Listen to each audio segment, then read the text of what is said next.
I thank you very much for tuning in to That Will Never Work podcast. So, what if the freedom you're chasing is hiding in the structure you're resisting?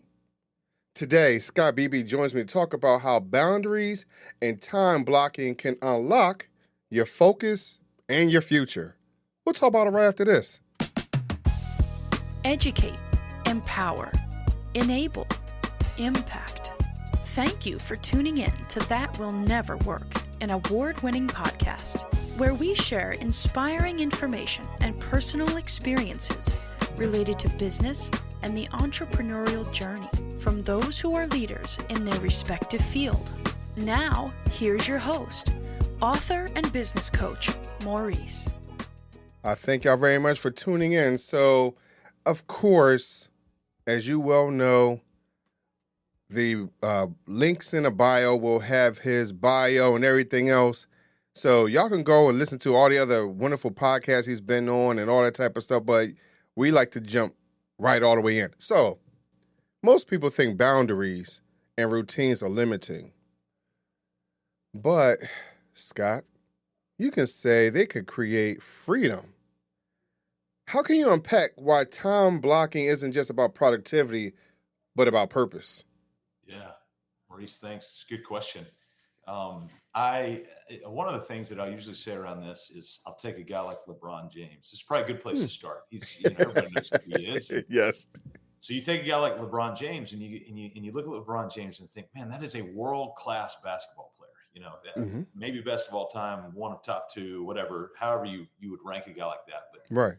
Certainly best of my adult lifetime. I actually got to watch Michael Jordan play when I was a kid, but in my adult lifetime, there's nobody better than LeBron James. And so you look at this guy and you could lay out all the physical physique features, all the value that he brings, his soft skills, his leadership skills, his wealth, probably the first, multi-billion dollar athlete. Right.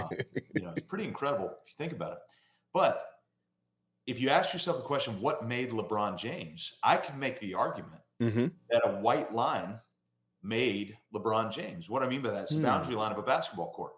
Because if LeBron James doesn't have the boundary of a basketball court, LeBron James is not LeBron James. He's just a big, fast, athletic dude from Ohio. But because there was the boundary of a basketball court, it gave him a place, it gave him space, it gave him a set of boundaries, a set of rules to be able then to understand what his boundaries were, where he could step into that boundary and play. And all of a sudden, over a period of 20 some odd years, he became the LeBron James that we know. So I can make the argument that LeBron James is not LeBron James without the boundary of a basketball court, forcing him to then have the freedom of being LeBron James. So I think there's some key points that you pointed out in reference to using LeBron James and in that thin boundary. So LeBron was made aware, and maybe at a young age, of how athletic he might have been. Understand what talents he might have had, whether it was him personally, whether it was his teammates, whether it was even his coach. But sometimes we don't have those individuals that support us and showing us really what our potential really is. And so how do we understand that within that boundary? Because, I'm going to be honest with you. I used to coach little kids, 5, 6 years old, in football and in basketball. And so sometimes we could see potential, what we think is potential, but then there's others where we kind of pull them back. So how do we understand what is our value if, especially those leaders, are not telling us who we are within that boundary? Yeah. I think it's sort of a misnomer, Maurice, that we just wake up and people are going to come find us and necessarily call us out. That's huge. If you look back in the Jewish culture, calling was a huge part of it. Hey, we're going to call you out into this sort of thing. But who was it? Well, it was usually mom and dad, was typically. But what about kids who are not in that situation? What about our adults who are not in that situation? To where we don't have either that mom or dad. I'm not talking about physically around. I'm just talking about the presence of mind to be able to do that calling. Or we've got other mentors in place. I think there's two elements that we can go to, and both of these can work together, actually. These aren't separate ideas. Both work together. One is that we go find those voices to speak into us. So we go find people we respect. We find people who we look at and we go, I'd like to go down that path. I think I'd like to go that direction. That's number one. That's sort of the easiest way. Right. The harder way, there's a quote by a great poet named Annie Dillard. And she actually makes this quote about a schedule. So this is a poem about a schedule. And here's what she says. She says, how we spend our days is, of course, how we spend our lives. What we do with this hour and what we do with that hour, that's what we're doing. A schedule, and this is really important, a schedule defends against chaos and whim. It's a net for catching days. It's scaffolding, so good from a contractor standpoint. It's scaffolding by which a worker can stand and labor with both hands at sections at a time. A schedule, and this is my favorite part of it, a schedule is a mock-up of reason and order. It's willed and it's faked, F-A-K-E-D, it's faked. And so another word for that is manufactured. I, Maurice, I, Scott, we made this thing and therefore brought it into being. It's just like this podcast you've done. Right. It didn't exist. You manufactured it. It came into being, and now it offers value to so many people. Right. So she says this about a schedule. It's a peace and a haven set into the wreck of time. It's a lifeboat on which you find yourself decades later still living. So if you want life down the road, 5 years, 10 years, 20 years, 50 years, then what you're going to have to do is pour the concrete of boundaries today that you can then stabilize yourself on and begin to work in whatever the work is that you're called to. So it's funny that you say that because, I mean, as you're speaking, there's a number of hours that comes to mind, 10,000 hours. So if I say 10,000 hours to you, Scott, what does that mean to you? Yeah. Well, first thing it means is Malcolm Gladwell. He's the one that he didn't come up with the idea, but he's the one that certainly brought it to the mainstream with one of his books. I don't remember which one, Tipping Point or one of those. And so he talked about this idea of 10,000 hours. Where we've got to be careful about the 10,000 hours. And I think there's value in it. I think it's absolutely right. What we've got to be careful at is if I do the same crappy job 10,000 times, I'm not good point. Not developing. And so there's that whole mindset around it. But there is value. I'm reading a book right now. I don't have it with me, but it's about artists and how they work. It's about their schedules. I forget the title of it. I wish I knew it. But it's a vignette. It was written, I think, in 2012 or 2013. And the author of the book gives about, I think it's a couple hundred vignettes. He shows you Ben Franklin's schedule. He shows you Thomas Wolfe's schedule. He shows you all of these different artists, whether they're writers, composers, musicians, it doesn't matter. And he shows you their schedule. And they're all over the map in what they did. Some of them are very bizarre. But here's what they all have in common. They had something. They had boundaries of some type to be able to follow. And so when we're thinking about this idea of boundaries, it's not what are the boundaries. In fact, for somebody to ask me, hey, Scott, what are your boundaries? I don't mind sharing with you, but I don't want you to I don't want you to mimic those because they work for me. Right. But they may indeed not work for you. And so how do you combat someone or come and encourage someone who says, well, I still want to be the best, but I want to do what I want to do? Yeah. You know, because you hear that a lot right now. Like, I just want to be who I am and I want to be free, but I still want to be the best. How do you work with that mindset? Like, to me, that's almost two opposite ends of the spectrum. Yeah. I think it's a cute sentiment that I just want to be me. We're in a postmodern world. And so we look around and people go, hey, I just want to do my thing. I had a professor one time. He told me this. He is actually my philosophy professor back in grad school, and he used to be a philosophy professor at Notre Dame. So he was at Notre Dame, and he came in, and he had a class, sat down, and he said, hey, before we get started in this class, I want to ask how many of you are postmodern relativists? Now, for anybody who doesn't know what that means that, hey, what's good to me is good to me, and what's good to you is good to you, right? So if I want to stop at the stop sign, I'll stop. But if I don't, I won't, right? What's good to me is I'm going to make my own rules. I'm going to make my own kind of thing.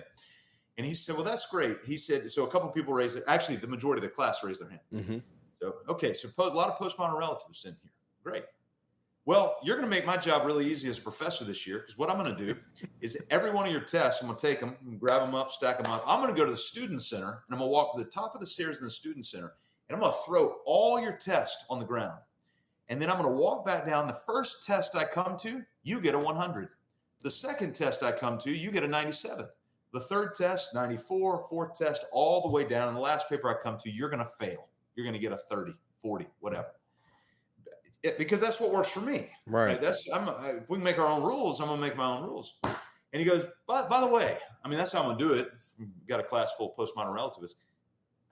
How many of you are postmodern relativists? Raise your hand again. He said only 2 people raised their hand after that. Wow. The reality is we've got a common set of societal norms that it's valuable for us to be able to fall in line with. And so society gives us modern boundaries.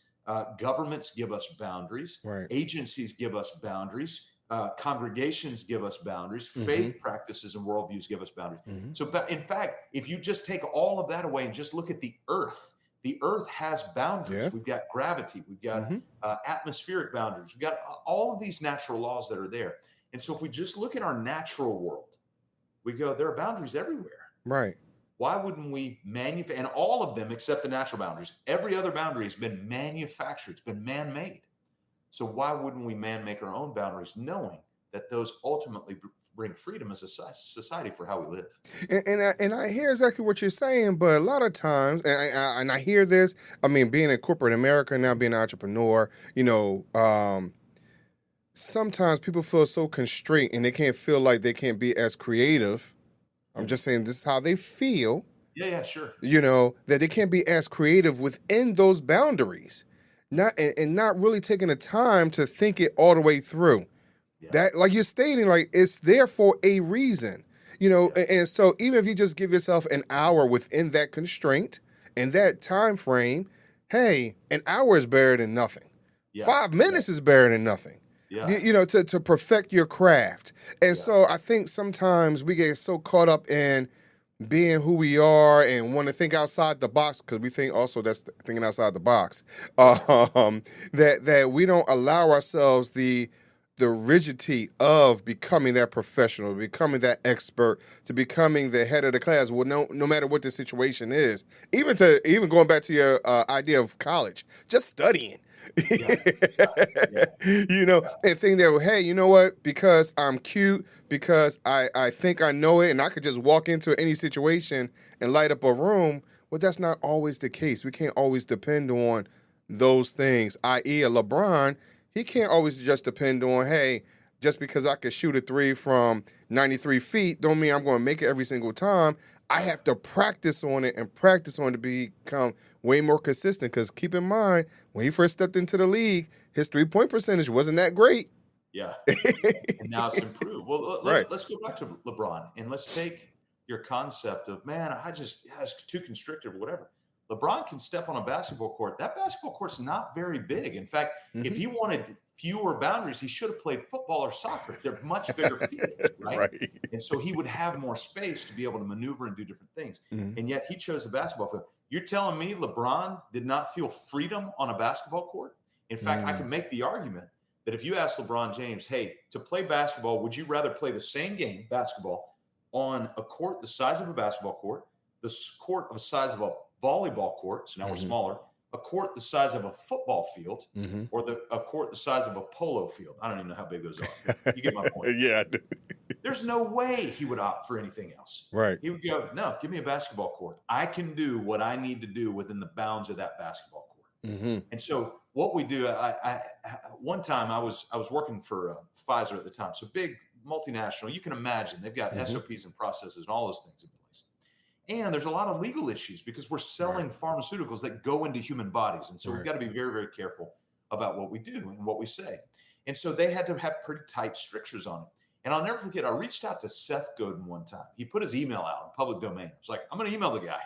And so I asked him a question. I was like, and it was this question, Maurice, and this idea of, God, I feel so constrained. How can I show creativity in an environment that constrains so much? He gave me he actually responded, which I couldn't believe, but he gave me a 1-sentence response. And here's what it was. At least they're clear. That was it. And it took me probably 2 years to figure out what he was saying. So if you can get that, well done. You got a lot faster than me. But here's essentially what he was saying. Hey, if you don't like it, leave. If you don't like it, leave. But at least they're being clear. And there's a lot of places you can go that you may have lots of freedom, but there is no clarity.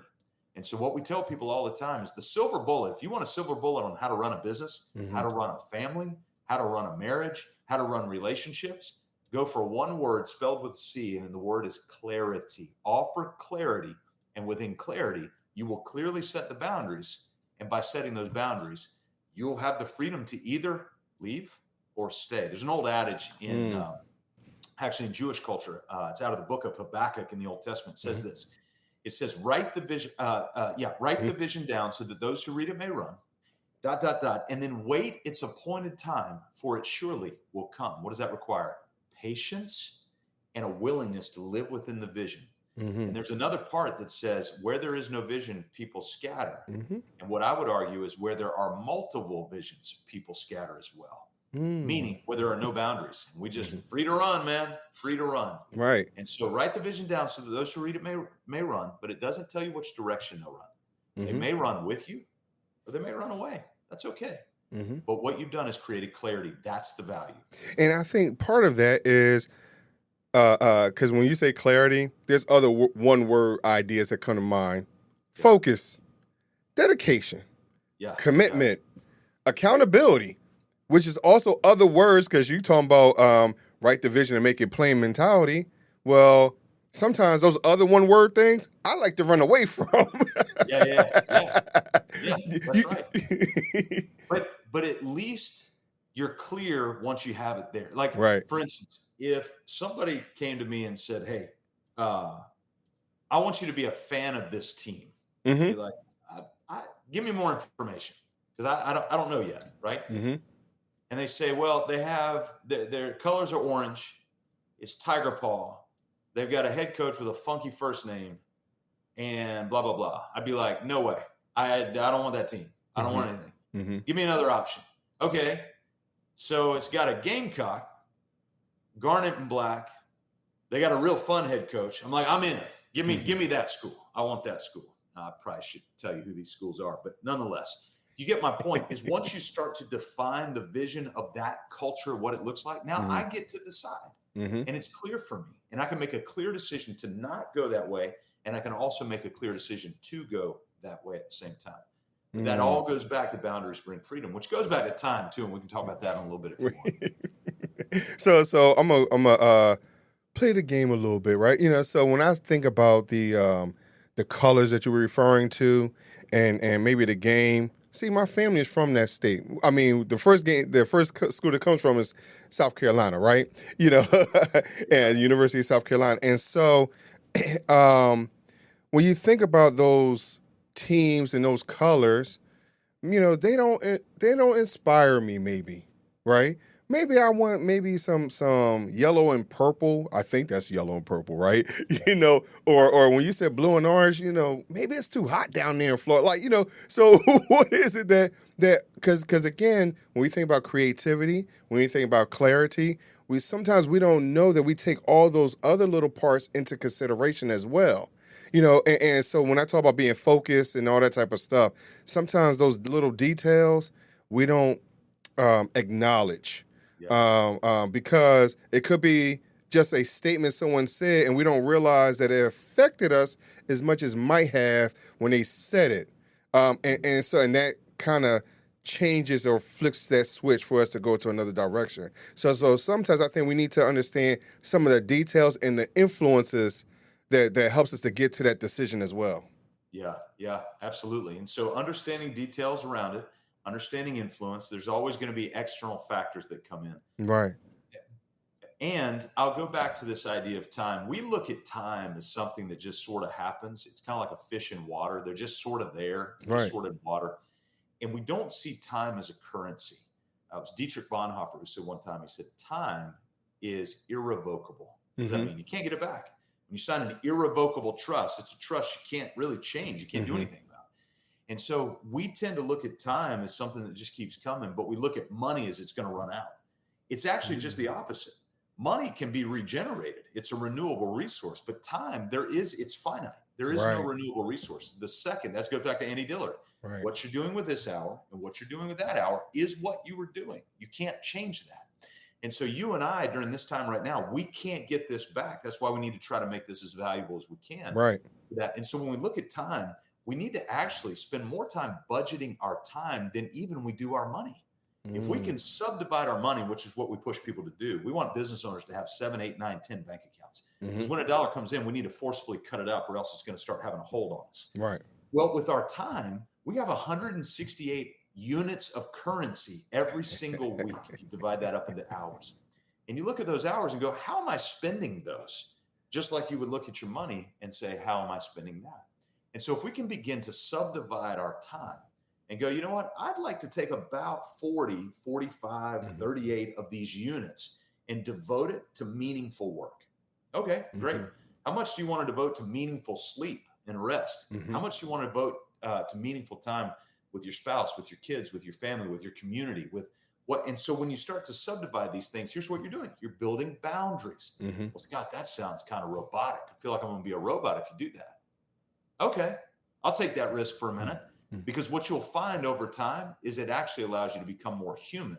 But I can't sell you on that until you actually start to build those boundaries and find freedom. But Scott, you're speaking as if like I put a true value on time. I feel like if I have so much abundance of time, that's the way it feels. We don't realize. I mean, I'm 49 years old. 45 years ago, I didn't know what 49 was going to look like, how fast it was going to come, right? And so sometimes we don't understand. I mean, I've been married. Come September, I'll be married for 25 years. That came just like that, right? And so sometimes we don't understand how valuable that time is, because like you stated, we never get it back. And before you know it, your kids are grown, they're out the house, whatever the situation is. But we put so much value because it's always in our face, financial, money, diamond rings, fancy cars, that's always in our face. So time is not, that it doesn't have that value that dollar has. Yeah, it's a societal thing that we have not placed value on that. But if you look past historic cultures, they far more value time than money. They were very content to sit at whatever level of means that they had to be able to do this. This idea of piling up was not necessarily in their culture. In fact, if you think about the early Jewish cultures that came out of Egypt, you can look at their migration, go out of Egypt into the mainland where they are now and where they occupy now, you'll find that they had to be provided for through a desert. So they couldn't grow any food. And the rule was that God would provide the food, but they could not gather more than what they needed for that day, or else it would spoil. And so that happened for years and years and years, decades, about 4 decades that happened. And so they were going through. And so what it valued was the time of that, and not this idea of piling up resources over time. And so if we can start to look back, and Maurice, I'm with you. I'm a year older than you are. I'm married 27 years. I got 3 kids in their 20s. Like I'm with you. I'm right here, and I'm looking in the rear view going, holy smokes. Right. Like that was really, really fast. And I had a guy tell me one time, hey, he said, you can see 60 a lot clearer, can't you? I'm like, yeah, I can. And so I look at that and go, okay, statistically, I got another 20, 30 years, something like that, whatever the statistics say.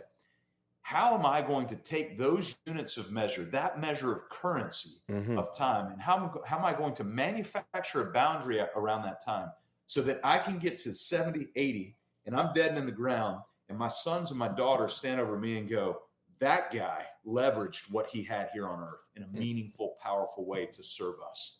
Wow, that's what I want to do. But I've got a lot of funerals I've been to where the guy in the ground or the woman in the ground have plenty of money. It's not in the ground with them. It's still out here somewhere. Right. And they're arguing about it. It's in probate, whatever. They're arguing about it. Nobody ever argues about the time unless they missed it. That's where things get really somber, is that man in the ground never spent time with me. That woman in the ground never spent time with me. But the fact that, hey, that man in the ground never spent money on me, nobody cares about that once they get to that point. Right. So I think if we can take a long view look at our time, take a currency-based look at our time, not just see the dollar as a unit of currency, but also see the minute, the hour, the day, the week, the month as a measure of currency, I think all of a sudden we'll start to look a little bit differently about this stuff, and to see, and then align that, of course, with the vision, mission, values, and look it around and go, hey, man, I like that court. I want to play on that court. I like that boundary. Right. And so I'm sorry. I mean, you keep saying these little nuggets, man. I know that we can go over the time. So, but I'm going to use that funeral idea that you just utilized, right? Yeah. A lot of times when a lot of us go to funerals, you have those individuals that are crying, they're boo-hooing, and a lot of times it's about that, just my own experience, they're regretting the time they did not spend properly with that individual. Right. Yes, we're going to miss them. Everyone's going to miss that individual. Right. But those that are really, really like broken all the way down, it's like there's some unresolved situations where they did not utilize their time properly, efficiently, and effectively with that individual. Whether it's something that's unsaid, hey, maybe I didn't mean to have that argument with you in that moment, right? I should have said I love you, or I understand you, or whatever it is. Whether it's and you can say I love you to your coworker without it being, a HR issue, right? Right. Yeah. But I just love you as a human being, and so I think sometimes we are in the mentality of regret when those things that we've lost, that we, because now we can't regain it. Now it has value, and so those are just some of the mindset things that I think some people have in those moments of idea of a funeral. Yeah. There's a phrase that I've learned this year. A guy has taught me, and it's been so helpful for me. And I refer to it as a leadership bias. I don't remember what he refers to it as, but I ripped it off from him, and I just now refer to it as leadership. So when we think of ourselves as leaders of whatever we're leading, a relationship, a person, a team, a business, whatever, he has these 3 phrases, and he says, move towards, be dependent on, and be responsible for. Move towards, be dependent on, and be responsible for. And he's got a phrase that goes with it, and he goes, this may not be my fault, whatever situation is. This may not be my fault, but it is my responsibility. And so when you've got a situation, when you get to the end of that expenditure of the time currency that you have, you want to be able to look back and go, I did not miss an opportunity to move towards that situation. Now, I might have been wrong. It's 50-50 shot. I got that right. I had a hard conversation with my sons a couple of weeks ago, and 50-50 shot, I was going to get that right. Right. And turns out it went really, really well. It was very healthy. We had a great follow-up conversation, but I don't regret, even if it would not have gone well, I don't regret moving towards him in that moment. And so I think thinking through that idea of move towards, be dependent on, and be responsible for might not be my fault, but it is my responsibility. Scott, man, I mean, you've provided so much information today, man. It's so thought-provoking and inspiring, and I hope those that are listening feel the exact same way. Scott, I appreciate you coming on the show. So with those people that are looking to move forward, and to be dedicated, committed, and get more clarity on how they're spending their time within their boundary, where can they find you and talk to you, Scott? Yeah. Our website's busywork.com. We work with business owners between 3 and 100 employees. And so we work precisely with the owners to help them build out their purpose, their profit, their people, and their process, all those 4 foundational cornerstones of every business. And we do it at busywork.com. I got a couple books on there you can go check a look at. We've got podcasts with probably 600 episodes on. We got materials for days on that website. So plenty of stuff to be able to go over there and really start to have some what we call RPM time, some repetition, predictability, and meaning. Really start to grow in that area. So busywork.com, Maurice. And again, I want to tell you, this is a lot of work putting a podcast on. I'm really grateful that you would allow me to be a part of it. Man, listen, bro, it's been a blessing to me. I'm going to be honest with you, because iron sharpens iron, right? And so I appreciate you coming on and sharing that information today. I really do, man. Yeah, man. but before I let you go, I got to ask you the question I ask all my guests, though. My would you rather question. So, Scott, would you rather choose? Oh, let me preface it by saying there are no boundaries. Okay. All right. That's good. No right or wrong answer. Would you rather choose 3 doors or a fork in the road?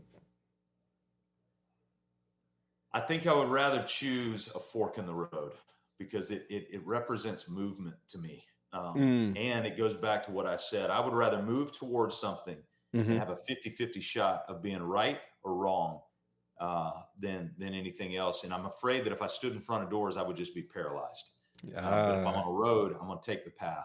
I'm not sure if I'm right, but I'm going to take the path. And so I agree with you because sometimes more options, you get stuck. analysis paralysis mentality, right? And so I think, in my opinion, it doesn't matter which road you take, you're going to still come to your desired outcome anyway. That's right. So nothing is a loss, in my opinion. Yeah. It might take a little longer, though. Might take a little longer. We've got plenty of those stories, too. I know, right? But Scott, thank you for coming on the show, man. Yeah, man. I appreciate it, Maurice. No problem. Thank you very much for coming on. And, of course, everyone, all of Scott's information will be in the show notes. And I'll talk to you just a little bit later. Thanks for listening. Follow Maurice Chism on social media to stay connected and check back weekly for new episodes. Until next time, that will never work. Or will it?